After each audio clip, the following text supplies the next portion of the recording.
ก็เลยบอกเอาไม้สังไฟมา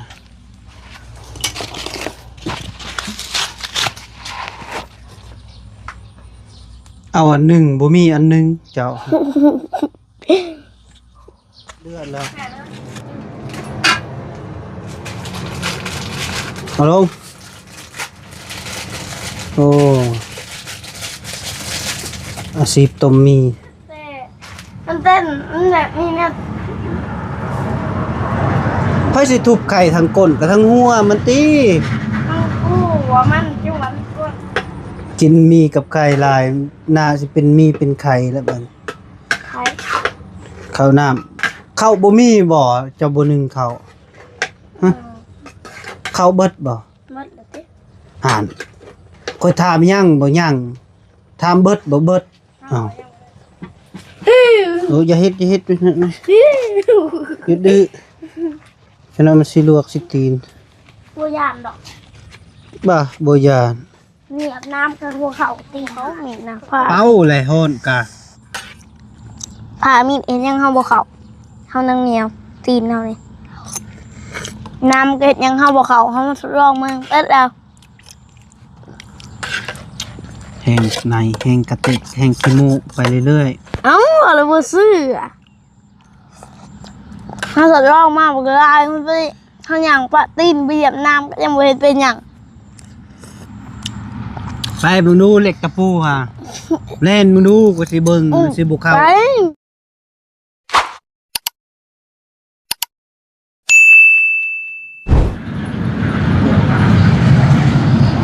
เอาพี่น้อยเนาะพอดีเบาแก้วเดินทางมาก็หากันมาฮอดพี่น้อยเนาะพอดีเบาแก้วมาขึ้นมาหาน้องชายอีกแล้วพี่น้อยเนาะพอดีน้องชายเพิ่นก็จะอยู่กับไผหามคนเดียวสบายดีเด้อสบายดีป้าลุงเอานี่เฮ็ดหยังอยู่คนเดียวบ่ได้เฮ็ดหยังเลยเอาพี่น้องเนาะครับสุดท้ายสบายดีและสวัสดีเด้อพ่อแม่พี่น้อง FC ผู้สุขคนบ่ว่าอยู่ในหรืออยู่ต่างประเทศก็ยินดีต้อนรับเข้าสู่ช่องบ่าวแก้วสะพานบุญเด้อพี่น้องเด้อฝากกดไลค์กดแชร์กดติดตามให้กำลังใจบ่าวแก้วกับน้องไฟฟ้านี่เด้อพ่อแม่พี่น้องเนาะพอดีเป็นซองใหม่เป็นได้หำซองเฮายังบ่ผ่านเทื่อได้นี่เจ็ดได้มันสิผ่านก็บ่ฮู้ไปเข้าในไปแดดไปเอ้ยมามื้อนี้คือสะอาดงามตาแท้แม่นแล้วเจ้าอนามัยเฮือนอยู่บ่แบบนี้ล่ะว่ะต้องมีปะคงมีไปกินบ่ลงมีไปกินบ่กินแล้วเนาะไปคันเจ้าลวกให้กินก็กินเจ้าบ่ลวกก็คนก็บ่กล้ากินแล้วเนาะให้กินนำบ่ให้กินจะให้กินนำบ่เลยเอา2ห่อเลย3เอาเบิดเก็ดเลยเอาเบิดจักห่อเอาจักห่อเอาเบิดเก็ดเลยเอาจักห่อแซ่บบ่มีนะแซ่บนี่นะเอามีนี่แซ่บสุดแล้วตัวนี้บัวเจ้าก็สิลวกมีให้ข่อยกินบ่กินบ่กินนั่นแหละกันจะลวกเอาจักห่อเอาซองพอแล้วบ่มีนี่ยำเอาไม่ห่อนึงรวมกันเอาม่ายำไวๆเด้อตัวหนึ่งได้อยู่เอาม่าไวๆไวๆเด้อเฮ้ยเฮ็ดยังไงนี่หลักใครค่อยแล้วคือบ่เอาตัวยูรูมันทำจงยังเกินอีกหน่อยตัวนี้มันสิตัวนั้นมันบ่เป็นของใดฮะไข่ตัวนั้นตัวร่นตึงเลยเฮาอย่ามันเน่ายันมันเน่าเลยตัวได้ยันมันเน่าตัวเน่าตัวหลุมนั้นบ่เน่าเอามาเอาในหนึ่งไปลอกก่อนน่ะสิไปเน่าเลยป้าแม่รายเดือนติบเลยโดนแล้วบ่เลยโดนแต่มื้อใดซื้อมาแต่โดนแล้วอันนี้น่ะตัวอ้ายซื้อเอามาให้บ่บ่แม่นบ่แม่นแต่บีซื้อให้พวกโอ้นี่ไปพอเอา4หน่วยเลยบ่ เป็นยังอันนี้ครับเฮ้ย ว้าย ชื่อกินยังอันนี้ จีกแล้วน้ำพริก เผือกเป็นงัวปองปลากระป๋อง ได้กวดไปกวดมาแล้วจึงกวดมาไปต้มก่อน ไปต้มก่อน ไปเอาไหม คิวเผ็ดผู้มันนอน เกลือแล้วบ่ เหนื่อย เกลือมาแมวละ เกลือเราตอนเช้ายังแต่ตอนแรก เกลือเพิ่นก่อนเป็นยัง ฮะ กินข้าวก่อนบ่จังเกลือ เหนื่อยไป ไปลวกนี่เจ้าคือใจดีเลยลวกนี่ให้กิน เอ้าเฮาก็อยากเข้า เจะอยากข้าว เรา ใส่ยังบ่ทันกินข้าวเช้านี่บ่จัก กินแล้วยังไปเขาเพลน เจ้ากินข้าวกับหยังเอ้ยอย่าไปชุบเกิบไปเลยโอ้ยมีโจรลักเกิบไอ้พวกคนลักคิงพี่น้องเอ้ยมีโจรลักเกิบโอ้แลนแล้ว โจรน่ะ เอ๊ะ พี่น้องไอ้น้องสีฟ้าเพิ่นว่าอยากเข้าแล้วพอดีเพิ่นสิลวกมีสู่เบาแก้วกินเลยเพิ่นว่าคือใจดีแท้ไฟยังบ่ทันดังมันสิลวกเลยดังไฟหวย กับไผ่ดีวะ อ้าวเขาไฟกับน้ำเจ้า เฮาให้เจ้าเลยได้ อยู่เตียงมันบ่จัก ไปเบิ่งกันนะ ไปเบิ่งไปสิเคลียร์ท่าเด้อ ได้เมื่อนได้ บ่เห็นบ่เจ้าถือขึ้นพุ่นบ่จักถือขึ้นเฮือน อ๋อจะปั๊บเนี่ย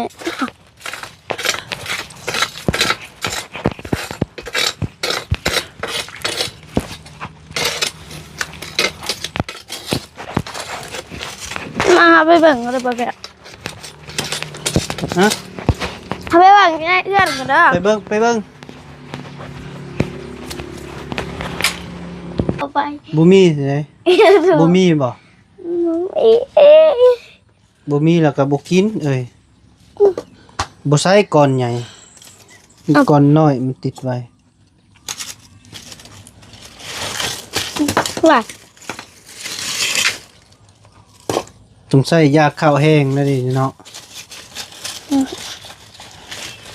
ไอ้บี้บ่พากินข้าวบ่ หน่อยอ่ะ เราบ่ได้ซื้อข้าวมาให้บ่ใหญ่โพดตั้งเฮ็ดเส้นสิก่อยเลยนี่คนนี้เนี่ยเริ่มเฮ็ดเส้นสิก่อยแล้วพี่น้องคนนี้น้อยนี่ได้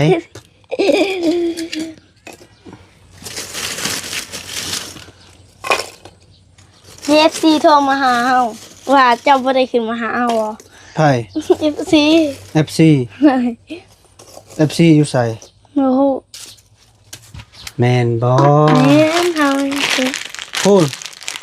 พุงมีอยู่ลุมพูน ผู้มีเปียกเอา บ่เปียก ฝนตกมื้อคืนนี่มันพระเข้านำจะเบิ่ง บ่เปียกนะจับโลดมันบ่เปียก แฮ่ โอ้ยอย่าไปเฮ็ด สีโลแฮ่ เจ้าแล้วสิหลอกพี่ เอาแล้วสิหลอกเจ้ามาแล้ว พี่ยังสิหลอกมีแต่เจ้าแล้วสิหลอกพี่ ปิดประตูให้เฮาแน่ ใช่คอยอีกแหละ ปิดเฮาแน่ลมมันมาเฮ็ดเฮาแน่ ใช่คอยอีกเลย แล้วให้มันนั่งไปบ่ติดเลย บ่ติดเลย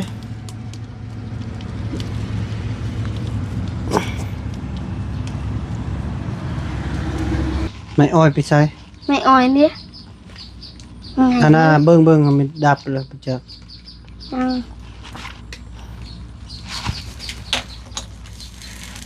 ยัง แล้วบ่เอาไม้ทางไฟมา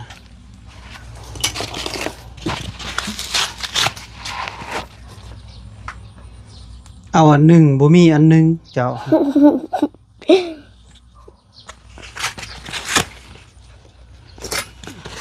สินำโตบ่ทัน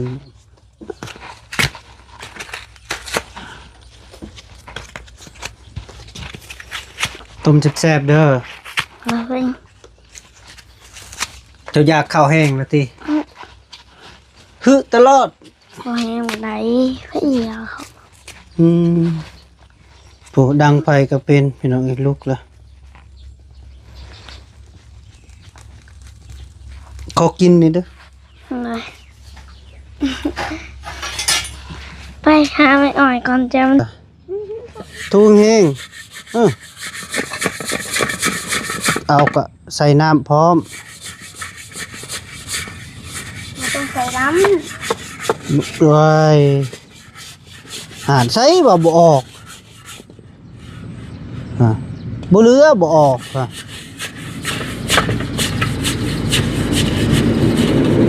จะทำมันเลยพัดสีหาเลยนี่ก็ออกนี่เนาะ ถูอีก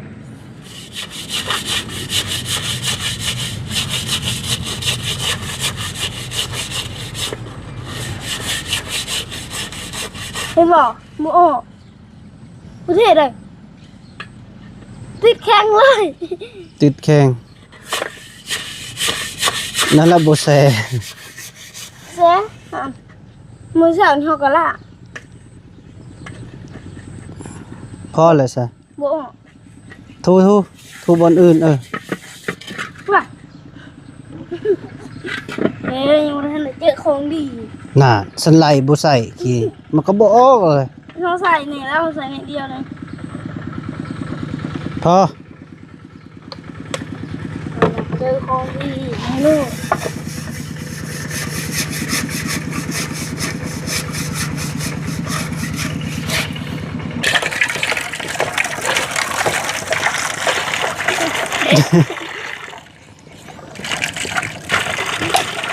ม่วนบ่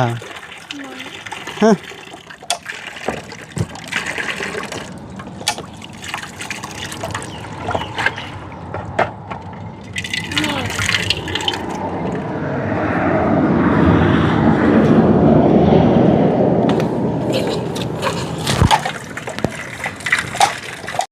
ใส่เลยมีนะน้ำเดือดแล้วเอาลงโอ้อาซีพต้มมี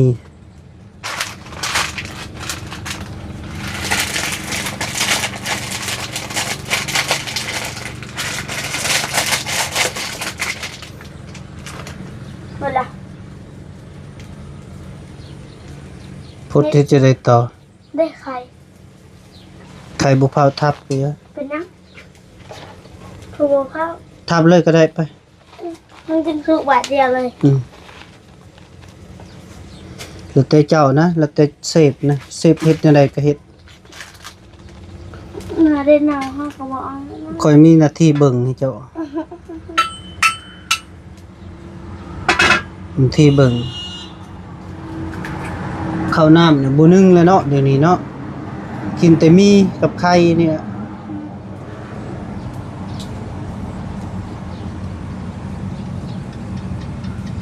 สิจกเลิกหลายขี้มือมันสิติด แต่มันเต้นมันแบบนี้เนี่ย ไผสิทุบไข่ทั้งก้นกับทั้งหัวมันติ มันกู้หัวมันจังหวะมันกวนเป็นไรหัว ทางใดมันออกก่อนอ้าว มันออกไปก่อนคือมีอันนี้ออกมาเหรอ อ้าวกระโตเล่ม เนี่ เนี่ย ยอ มัน อก ออกมาทางนี้เดี๋ยวมึงมีทางนี้มันก็ออกมาบ่ได้เลย โอ้ย ดีได้นี่ทางนี้ทางนี้ทางหัวมันทางก้นมัน ไข่เลยก้นมัน ใช่ทางหัวมันเด้อ อ่านทุบแพงโพดเห็นยังกะ มันเตะ ว่าพดบดเลยฮะเห็นบ่ขลุ่นแม่มันสิไหม ไปชิมใหม่แล้ว ไข่แล้วมันสิไหม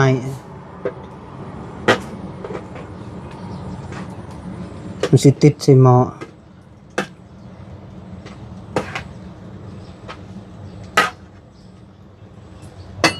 โอ้ เสียวเดี๋ยวมา ไว้ แต่ว่าโอ้โหแต่เห็นบอกทั้งก้นมากเลยเนี่ย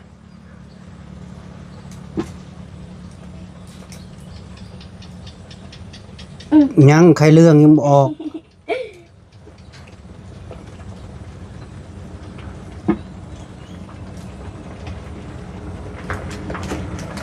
ตัวทุบแล้วทุบอีก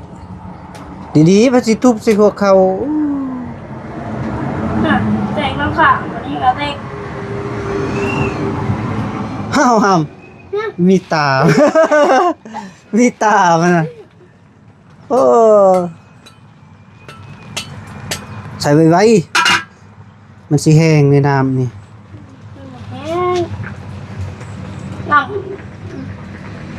ำ น่ะ แกะริมเอาไข่ดี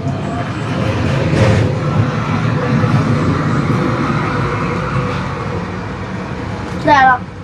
ขลุ่น ขลุ่น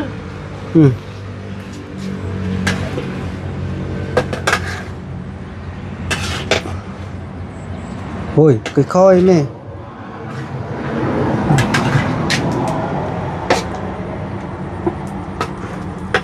กินมีกับไข่ลายน่าสิเป็นมีเป็นไข่แล้วบัด ไข่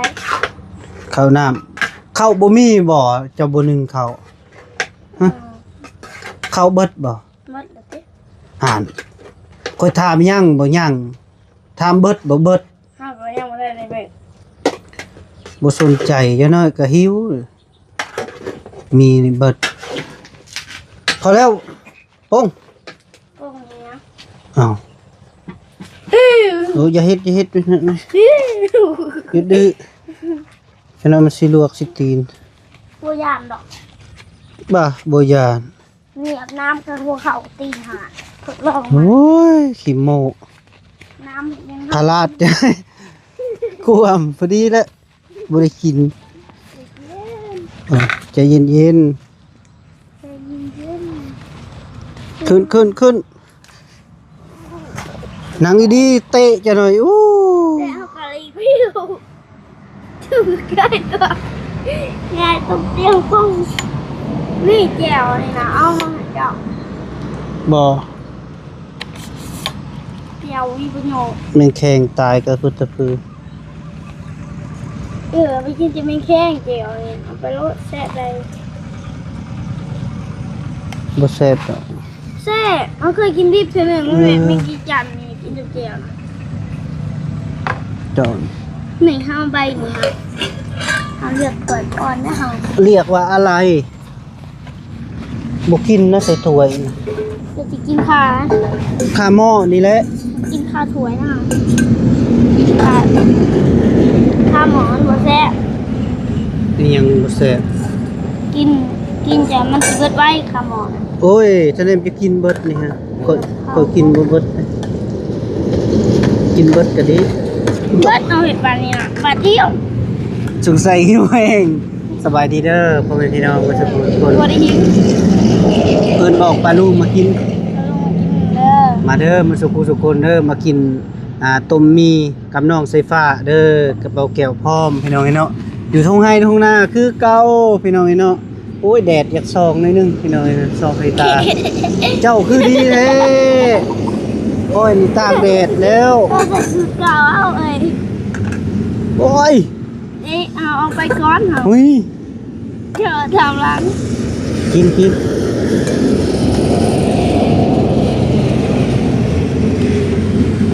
ตาเห็ดคำหมอเลยเนาะตรงแท้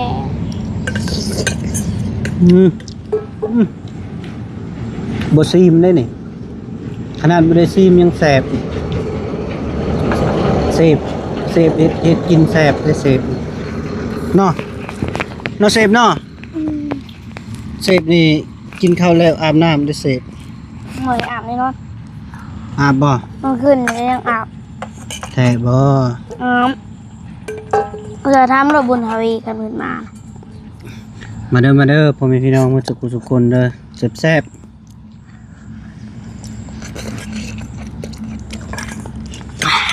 ฮอน ๆฮ้อนบ่ หมดแรงอะไร เบิ่ง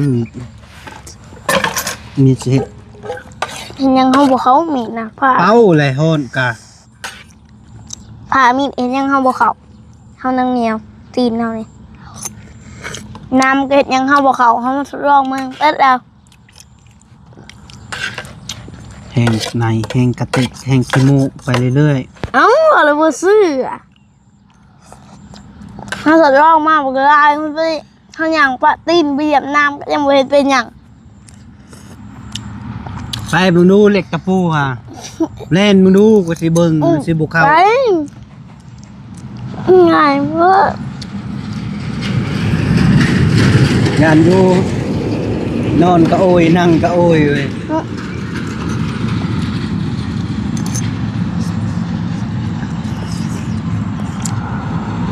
บ่เขาเฮาเล็กเฮาตีนเฮา เล็กยุ่งเขา บ่เขา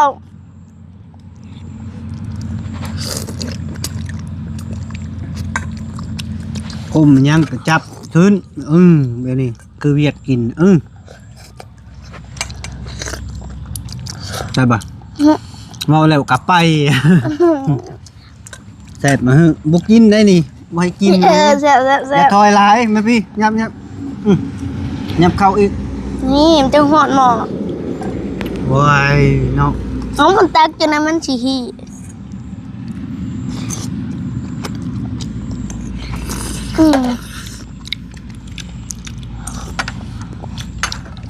น้ำมันหน่อยโพด เด็กเจ้ากระตักนะเอานี่มาสิตาใครนี่กินให้มันเบิดก่อนนะนี่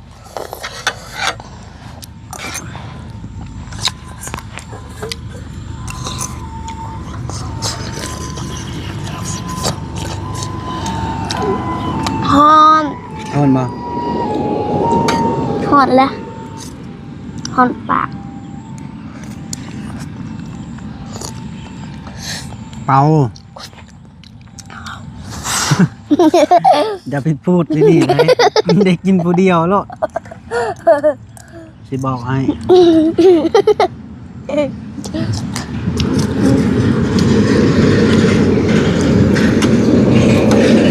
เบิ้งเด้อเข่าน้ำเบิดหรือบ่เบิด เลย มานึ่งแน่จะหน่วยการวิตามินมีเข่ากิน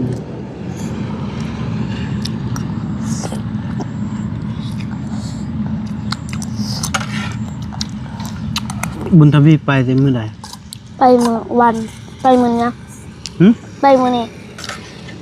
ไปมื้อวานไปมื้อนี้ ไปมื้อนี้เราวิทย์มื้อวันเรามื้อเราวิทย์มันไปมื้อนี้ จะหน่อยมาเปล่า มันก็บ่ฮู้ ไปมาเอา ย่างไป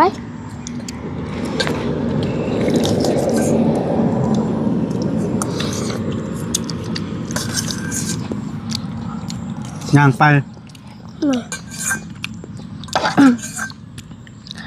ย่างไป กินบ่ลาบดิบหังลาบงัว กินบ่ มันบ่มีเงินซื้อมัน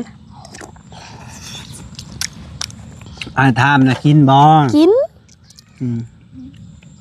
ไปห้องไฟฟ้า เอาผีหลอกเขา บ่แม่นดอกผีนะคนแล้วมาเอิ้นผียังมาหลอกตอนเว้น ผีเขาบ่ย่านดอกให้บุญมีจัดการมันเลย เอาแต่นับมัน เอาตาคือเอากินในเบิดเด้อ เบิดแน่นอน สงสัยหิวมาแต่เช้าแล้วบ่ได้กินข้าว แต่สาวกิน กินกับหยัง ห้าตัวหมีเองค่ะ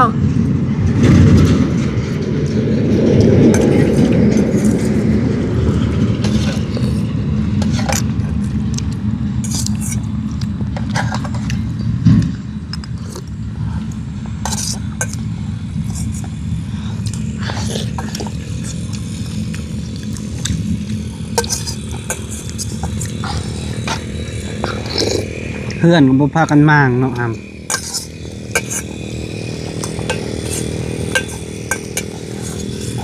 เอ้า พอสร้างเราก็บ่มาแล้ว ยัง แต่ว่าบ่มีเงินจ้างค่ารถเราเว้าเสาร์นี่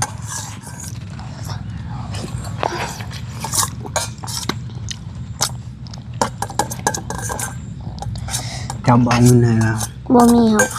บ่มีเรื่องตูบนี่มันนี่ครับ นะ เราอยากเฮ็ดอยู่แต่ว่าบ่มีงบ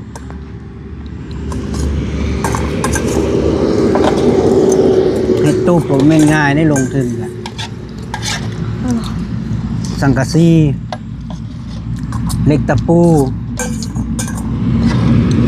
คือข้างอีกหลายอย่าง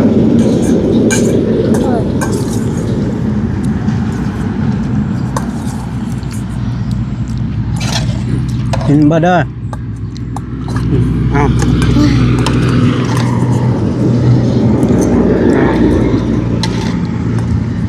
กินเบิดเลยปรับมัก10โลด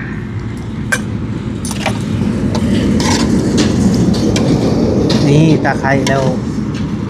เอาเอา พอแล้ว แล้วเอาจังซั้นกินมันเบิด เจ้าดิ ค่อย อย่าพูด อิ่ม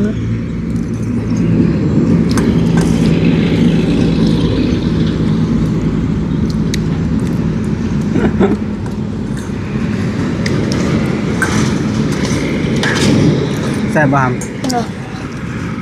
เว้าดังๆเนาะ เลย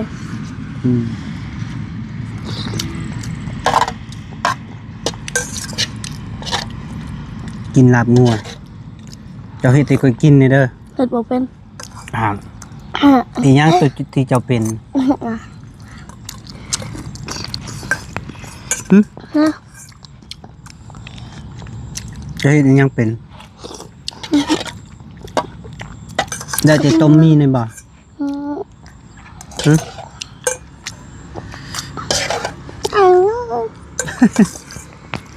เน็ตบ่เป็น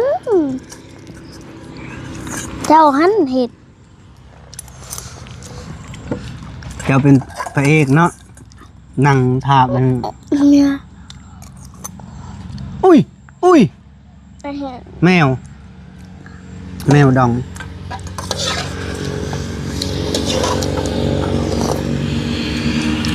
เกือบหัวใจก็สิเป็นวิน เป็นยังตัวเป็นยัง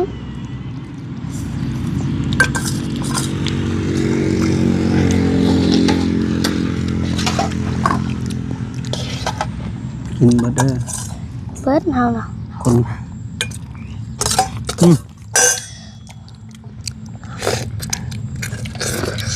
อืม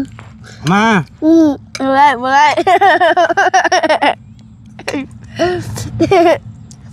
ไว้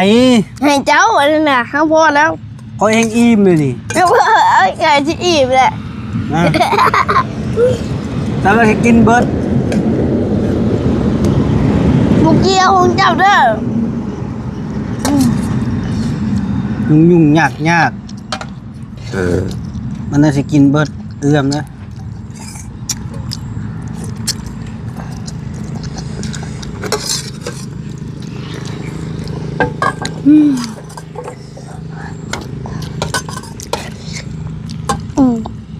เอาอยู่นับมันนี่ แน่ เอาแต่น้ำมันบ่เอาเส้นหมี่เอ่ะออเอา เจ้านี่ เรียบร้อยกินลายเด้อหามเด้อ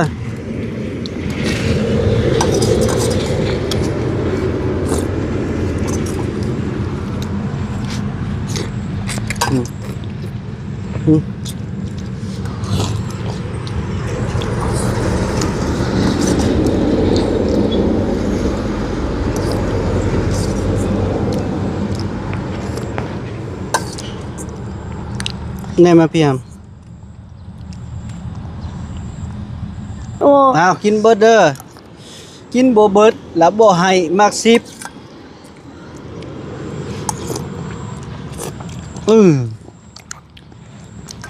กินหมูเบิด เบิด กินหมูเบิด ยังไง ให้หมัก เดียว ยัง กินเบิดแล้วสิให้มัก10คันกินบ่เบิดแล้วสิให้มักปับ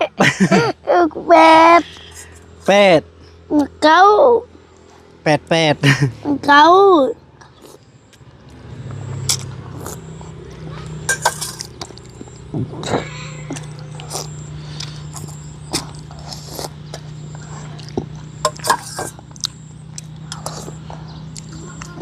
ตักคุบ แหนนทองล่ะ บ่เชื่อ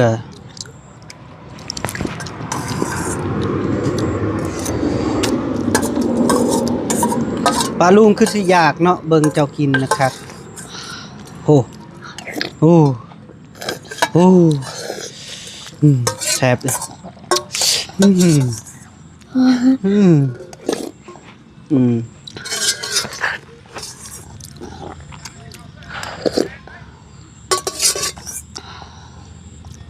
คือ